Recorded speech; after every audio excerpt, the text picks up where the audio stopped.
Hello and welcome to another review of The Shield Dude in the Couch.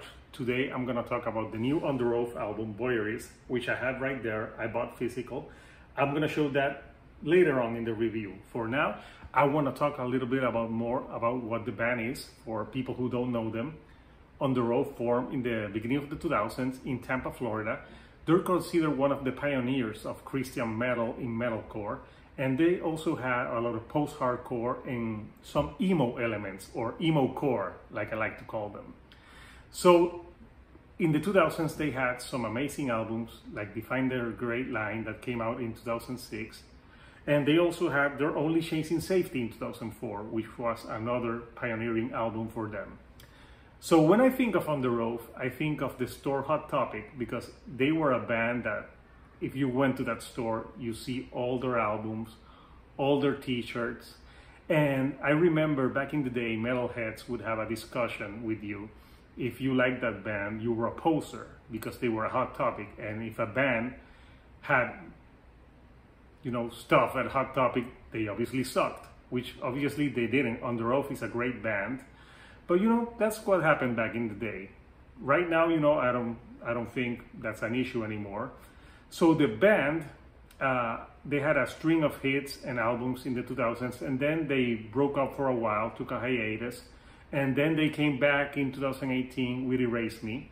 And that album, to me, it was okay. I really didn't pay too much attention to it. And what they did with this album is they added some cursing.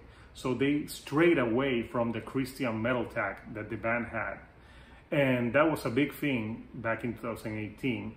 And now they return with the follow-up to that album, Voyeurist, in 2022. And to me, this album is better than their previous album. And I think it's better because I think they added more elements that make the band a little more interesting, in my opinion. So let's dive into the album, shall we? So the album, to me, has several highlights. And to me, there's especially three highlights that I want to discuss about this album.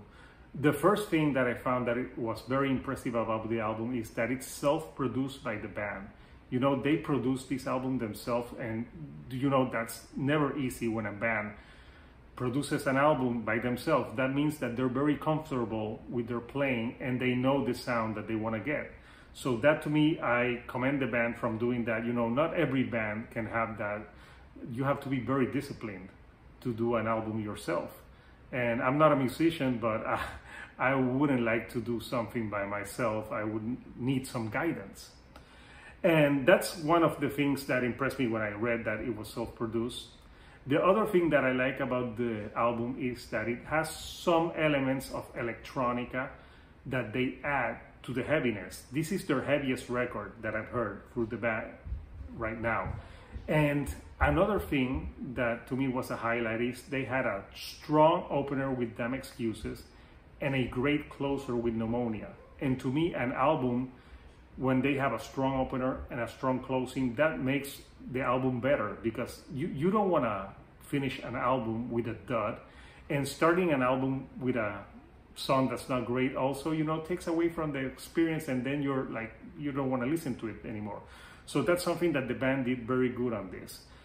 They released a few singles before the album release. Like they released Hallelujah, which is a good song, but it has a lot of those choruses that, with the OOs that a lot of bands, modern bands like Imagine Dragons use. And I'm not a huge fan of those type of choruses, but the song it's a decent song, but it's not the best song in the album.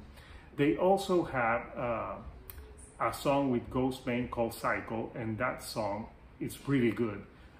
There's electronic elements to it, there's a real heaviness to it, and when Ghostbane comes in with the lyrics and the rapping, it makes for a great experience the whole around. Another thing that this type of bands had, they had those long ass titles back in the day, that sometimes the titles were longer than the song, and in this album they had that. There's the fourth song in this album is called I'm Pretty Sure I'm Out of Luck and Have No Friends. So that song starts with a 911 call, and the call goes on for like a minute and a half, and there's more atmospherics and electronics, and then it just boom, hits you in the face and it gets really heavy and aggressive. But I think those electronic elements and the atmosphere that they use add to the experience of the album. But also, you know, there's some negatives in the album to me. There's some songs that, even though they're good, they sound too samey, too similar. Like, for example, the song We're All Gonna Die, Take a Breath. They're very similar. They're good, but, you know, sometimes you can't tell which one is which is, it can be a little bit of a problem. And the other single that they released, Numb, it's good, but I don't know why. It reminded me too much of Linkin Park, even the song title Numb. Linkin Park has a song title named Numb too, so that was too similar to me. But besides those, you know, nitpicking elements, I think this is a very good album that, you know, you should give it a listen. I think it's an album that I may enjoy more once I listen to it more. And I can say that the band, self-producing, they did a great job on it. It sounds great. So just a few songs that sound similar, but nothing major, nothing that I would, you know, say would detract from the experience. So this is how it looks like inside. I bought it from Amazon and I got it on Friday. I couldn't believe that I got it so soon. And I'm gonna show you what the vinyl variant that I got looks like. It's a little bit like purple red and it sounds great. I already listened to it a few times. And another thing about this album that I found interesting was I read an interview about the band talking about the themes of the record, so voyeurists. So there's a lot of things in this album about, you know, people living connected to the internet, social media, Instagram, and that's a constant theme in the album. And I think it's really true to the times that we're living. Sometimes we're so connected that we need to disconnect sometimes. But I would think that this album, if you're an Underoath fan, you're gonna enjoy it.